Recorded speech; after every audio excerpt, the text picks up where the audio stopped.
The phone rang late at night at the police station. Detective Paul Crow picked it up, thinking it was just another normal call. But what he heard next changed everything. "I need to talk about some girls I hurt," a quiet voice said. "I can't keep it inside anymore."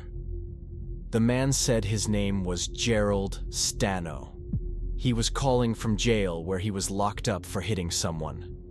The detective had no idea he was about to hear one of the biggest confessions in history. "How many girls?" the detective asked, getting his pen ready. The man was quiet for a moment. Then he said something that made the detective's heart stop. "I lost count, but I can show you where they are." This phone call would lead police to find dozens of dead bodies.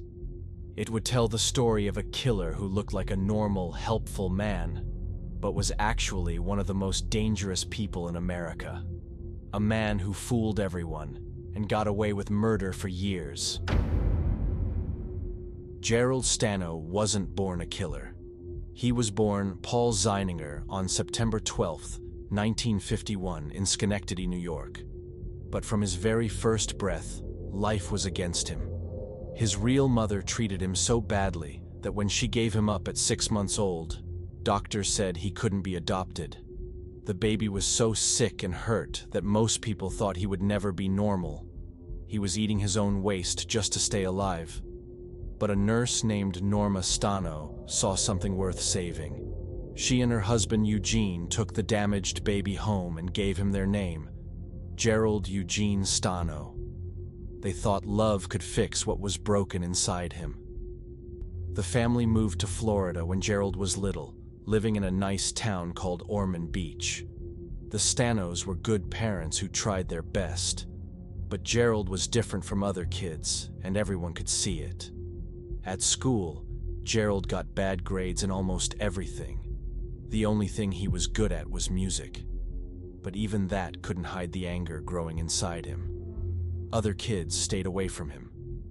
Teachers noticed he would stare at people without blinking, like he was studying them. Gerald couldn't make friends. He didn't understand how to talk to people or act normal. Deep down, something was very wrong with his brain. The terrible start to his life had broken something that could never be fixed. His adoptive parents took him to doctors and therapists trying to help. But Gerald learned to lie to them, telling them what they wanted to hear. He became very good at pretending to be normal when adults were watching.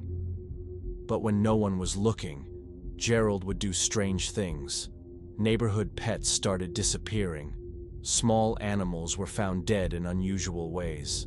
No one suspected the quiet boy who always did his homework and never caused trouble in public. As Gerald grew older, his problems got worse. He had trouble keeping jobs and couldn't make any real friends. But the biggest problem was his hatred of women. This wasn't just normal dislike. It was pure rage that seemed to come from deep inside him. Gerald blamed women for everything wrong in his life. His birth mother had thrown him away. Girls at school wouldn't talk to him. Women at work ignored him. In his sick mind, all women were the same. They were enemies who needed to be punished. He never got married and told people he hated all women. But what he really hated was that they had power over him. When women rejected him, it made him feel small and worthless. That feeling made the anger grow stronger every day. By the time Gerald was 20, he had learned to hide his hatred very well. On the outside, he looked like a normal young man trying to find his way in life. He was thin and quiet, dressed neatly, and drove a clean car. When he talked to people, he was polite and helpful. But inside, Gerald was planning something terrible. He had started having violent dreams about hurting women. At first, these were just thoughts that scared him. But slowly, the thoughts became plans, and the plans became actions. Gerald began following women around town, learning their schedules and habits. He would watch them go to work, go shopping, go home. He told himself he was just curious, but he was really hunting. He was looking for the perfect victim, someone who would trust him long enough to get into his car. What made Gerald so dangerous was how normal he looked. Women saw a thin, polite young man who seemed harmless. They had no idea they were looking at someone who spent his nights planning their deaths. In 1973, Gerald Stano committed his first known murder. The victim was 17-year-old Kathy Lee Scharf from Port Orange, Florida. Stano stabbed Scharf to death and left her body in a remote area of Broward County. Kathy was everything Gerald hated: young, pretty, full of life and hope. She was walking to work when Gerald offered her a ride. What happened next in his car was brutal and quick. Gerald didn't just kill Kathy. He destroyed her, taking out years of anger and pain on an innocent girl who had done nothing wrong. But killing Kathy didn't make the anger go away. It made it stronger. This crime marked the beginning of his brutal killing spree. Over the next few years, Gerald would develop a pattern that made him one of the most dangerous predators in America. Gerald looked like someone you could trust. He was thin, quiet, and always polite. His car was clean and he dressed nicely. When young women needed help, he seemed like a safe person to accept a ride from. But that friendly face hid the mind of a killer. Gerald spent months learning how to be the perfect predator. He studied how women acted, what made them feel safe, what would make them get into a stranger's car. He learned that if he acted worried or concerned for their safety, they would trust him more. His favorite targets were young women who were alone and needed help. Hitchhikers were perfect because they were already looking for rides. Women whose cars had broken down were easy targets because they were scared and grateful for help.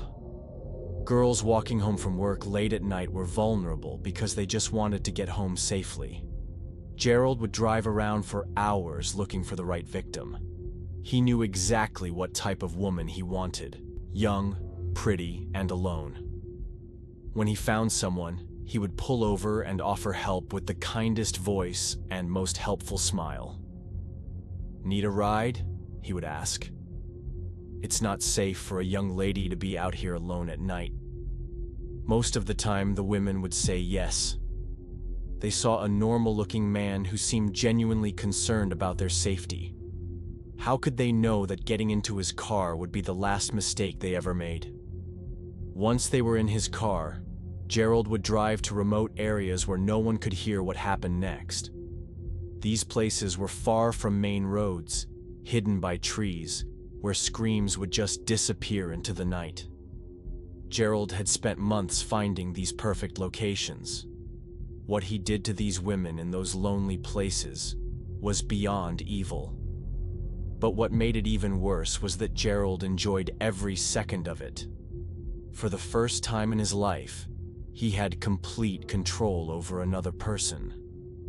He could decide whether they lived or died. That power made him feel like a god. After each murder, Gerald would carefully hide the body where it might never be found. He knew Florida's back roads and empty spaces better than almost anyone. Swamps, construction sites, thick woods, places where a body could disappear forever.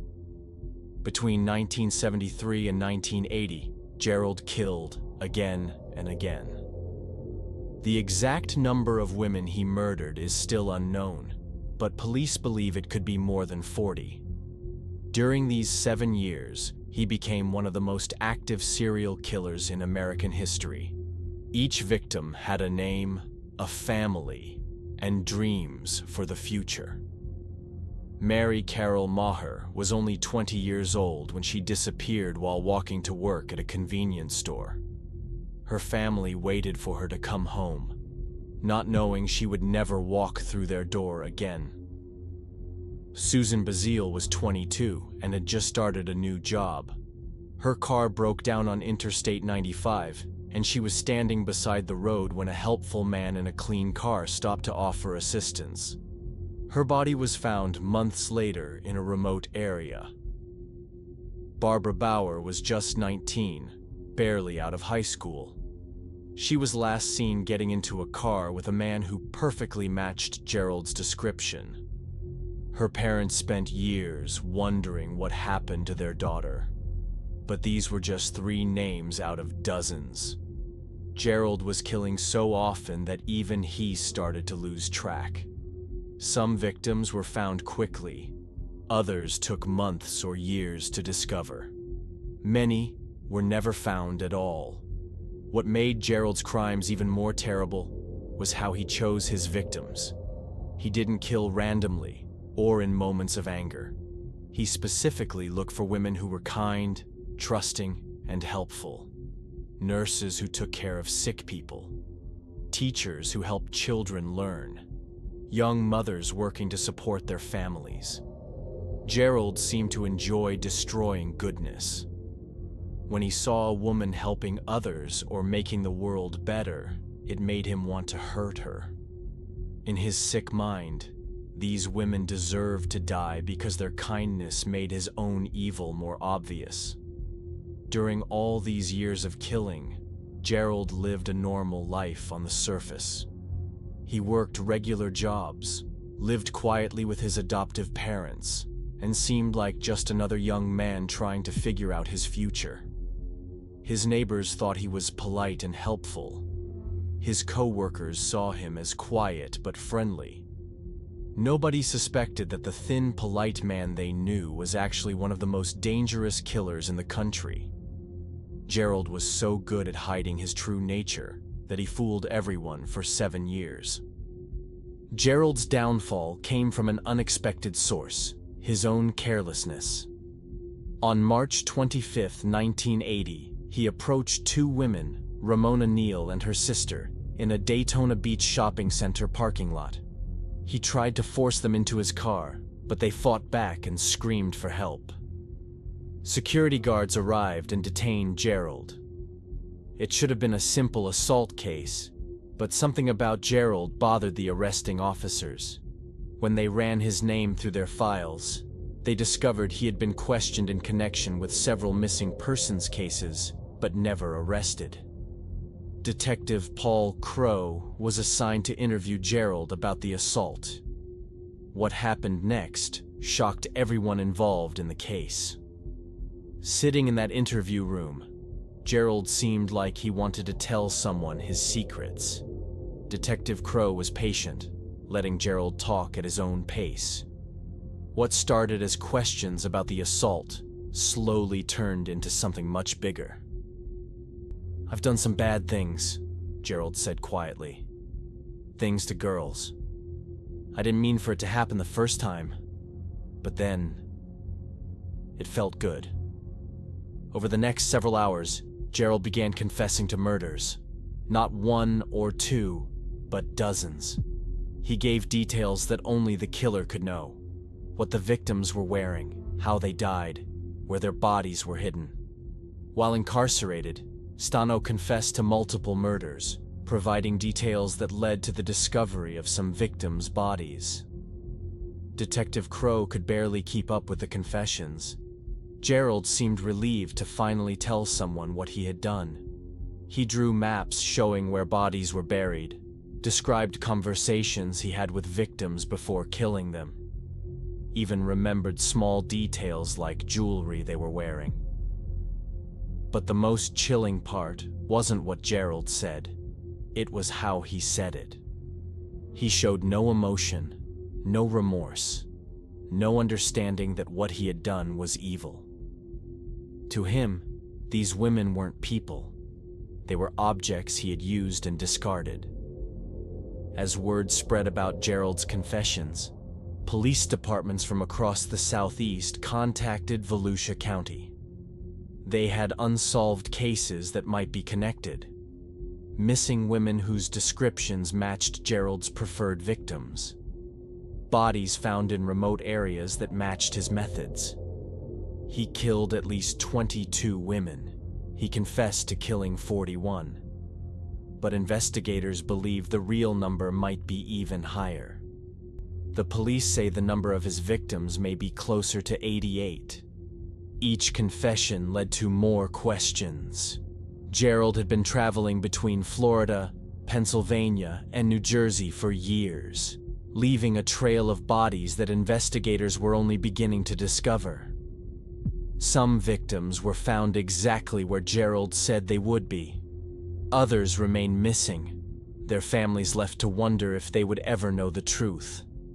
The investigation revealed a killer who had been far more active and far more careful than anyone imagined. Gerald had been killing for 7 years without being caught, perfecting his methods and avoiding detection through careful planning and pure luck. As the investigation continued, the true scope of Gerald's crimes became clear. His victims ranged in age from 17 to 25. They were college students, waitresses, factory workers, and young mothers. All of them had their whole lives ahead of them before they met Gerald Stano. The official identification of Pamela K. Whitman, whose body was found November 5, 1980, off I-95 north of Port Orange, has also enabled detectives to determine she was a victim of Daytona Beach area serial killer Gerald Stano.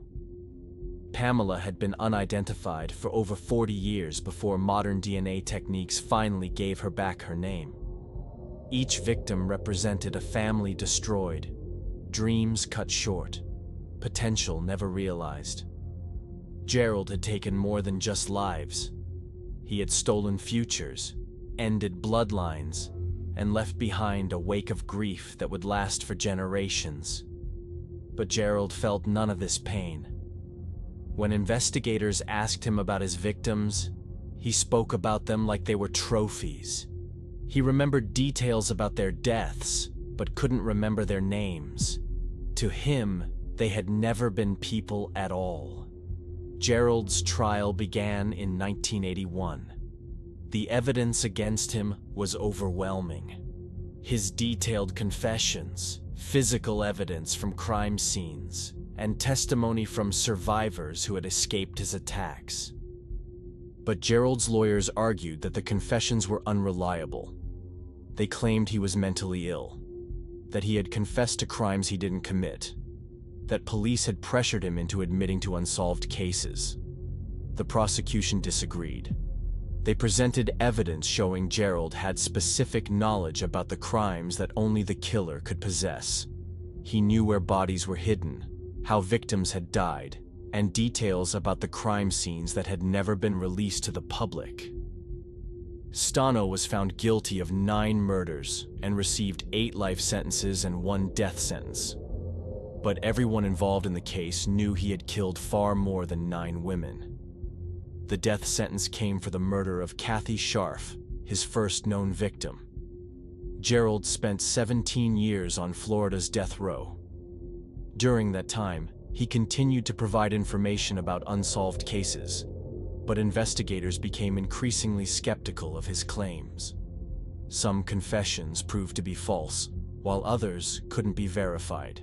The question became, was Gerald Stano a serial killer or a serial confessor? Had he really killed 41 women? Or was he claiming credit for crimes he didn't commit to gain attention and delay his execution?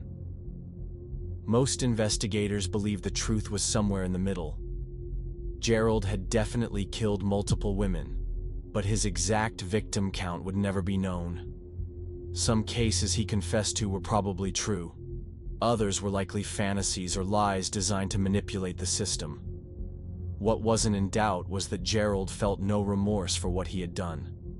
He never apologized to victims' families, never showed any understanding of the pain he had caused. To the very end, he saw himself as the victim of circumstances beyond his control, the latter of which was carried out by electric chair on March 23, 1998, in Florida State Prison. Gerald had exhausted all his appeals and run out of legal options. For his final meal, Stano requested Delmonico steak, a baked potato with sour cream and bacon bits, and other items that showed he was still thinking only of his own comfort. His final statement before being executed by electric chair was to give the location of the last body. Even at the end, Gerald was still playing games with investigators, revealing information only when it served his purposes. Gerald Stano died at 7:07 a.m. on March 23, 1998. He was 46 years old. With his death, one of Florida's most prolific serial killers finally paid for his crimes. Gerald Stano's case changed how law enforcement investigates serial crimes. His confessions led to the development of better methods for verifying information from suspects and coordinating investigations across state lines. But perhaps more importantly, his case showed how a killer could hide in plain sight for years, victimizing the most vulnerable members of society while appearing completely normal to everyone else. The families of Gerald's victims never got the closure they deserved. Too many questions remained unanswered. Too many bodies were never found. Too many confessions couldn't be verified. What they did get was justice. The knowledge that the man who had destroyed their lives would never hurt anyone else. Gerald Stano was finally stopped, but the pain he caused continues to this day. Even after Gerald's death, investigators continued finding evidence that might be connected to his crimes. Bodies discovered in areas he had frequented, cold cases that matched his methods, missing persons reports from the time period when he was active. The true extent of Gerald Stano's crimes may never be known.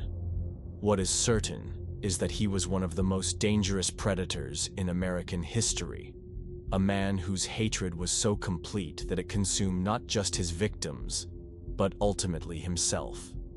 His story serves as a reminder that evil can wear a normal face, that the most dangerous killers are often the ones who seem harmless, and that justice, while sometimes delayed, will eventually find those who prey on the innocent. This story shows how dangerous people can look completely normal and helpful. Share this video so others can learn the warning signs and stay safe. Subscribe to learn about more real crime cases that could save your life.